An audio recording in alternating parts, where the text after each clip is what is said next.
ಎಲ್ರಿಗೂ ಸ್ವಾಗತ. ನಾನು ಶಂಶೀರ್ ಗುಡೋಳಿ. ದಕ್ಷಿಣ ಕನ್ನಡ ಜಿಲ್ಲೆಯಲ್ಲಿ ದಿನದಿಂದ ದಿನಕ್ಕೆ ಬಿಸಿಲಿನ ತೀವ್ರತೆ ಹೆಚ್ಚಾಗ್ತಾ ಇದೆ.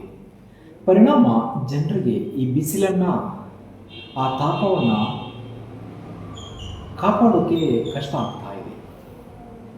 ಅದರಲ್ಲೂ ಕಟ್ಟಡ ಕಾರ್ಮಿಕರು ತಮ್ಮ ಕೆಲಸ ಮಾಡುವಂಥ ಸಂದರ್ಭದಲ್ಲಿ ಬಿಸಿಲಿನ ತೀವ್ರತೆಯಿಂದ ಬಳಲುತ್ತಾ ಇದ್ದಾರೆ. ಹೀಗಾಗಿ ದಕ್ಷಿಣ ಕನ್ನಡ ಜಿಲ್ಲೆಯ ಜಿಲ್ಲಾ ಸಹಾಯಕ ಕಾರ್ಮಿಕ ಆಯುಕ್ತರು ಇವತ್ತು ಪ್ರಕಟಣೆಯನ್ನು ಹೊರಡಿಸಿದ್ದಾರೆ. ಅದರಲ್ಲಿ ಮುಖ್ಯವಾಗಿ ಮಧ್ಯಾಹ್ನದ ವೇಳೆ ವಿಶ್ರಾಂತಿ ನೀಡೋಕ್ಕೆ ಗುತ್ತಿಗೆದಾರರು ಹಾಗೂ ಮಾಲೀಕರಿಗೆ ಸೂಚನೆಯನ್ನು ನೀಡಿದ್ದಾರೆ. ಒಂದು ಆದೇಶವನ್ನು ಇವತ್ತು ಸಂಜೆ ಹೊರಡಿಸಿದ್ದು, ಮಾಧ್ಯಮಗಳಿಗೆ ನೀಡಿದಂತಹ ಪ್ರಕಟಣೆಯಲ್ಲಿ ದಕ್ಷಿಣ ಕನ್ನಡ ಜಿಲ್ಲೆಯ ಜಿಲ್ಲಾ ಸಹಾಯಕ ಕಾರ್ಮಿಕ ಆಯುಕ್ತರು ಈ ಪ್ರಕಟಣೆಯಲ್ಲಿ ಹೇಳಿದ ಹಾಗೆ ಕಟ್ಟಡ ಕಾರ್ಮಿಕರು ಯಾರಿದ್ದಾರೆ ಅವರಿಗೆ ಮಧ್ಯಾಹ್ನದ ವೇಳೆಯಲ್ಲಿ ವಿಶ್ರಾಂತಿ ನೀಡಬೇಕು, ಆರೋಗ್ಯದ ಬಗ್ಗೆ ನಿಗಾ ವಹಿಸಬೇಕು, ಜೊತೆಗೆ ಶೌಚಾಲಯದ ವ್ಯವಸ್ಥೆ ಕಲ್ಪಿಸಬೇಕು, ಏನಾದರೂ ಅಹಿತಕರ ಘಟನೆ ನಡೆದಂತೆ ವ್ಯವಸ್ಥೆಯನ್ನು ಮಾಡಬೇಕು.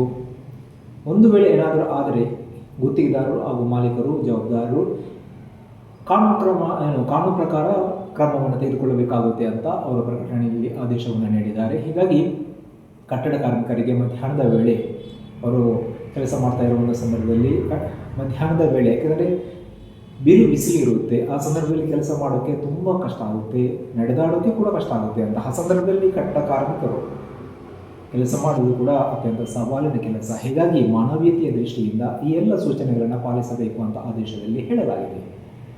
ಸದ್ಯ ಇದುವೇ ಅಪ್ಡೇಟ್. ಮತ್ತೊಮ್ಮೆ ಸಿಗ್ತೀನಿ. ಅಲ್ಲಿಯವರೆಗೂ ಧನ್ಯವಾದ.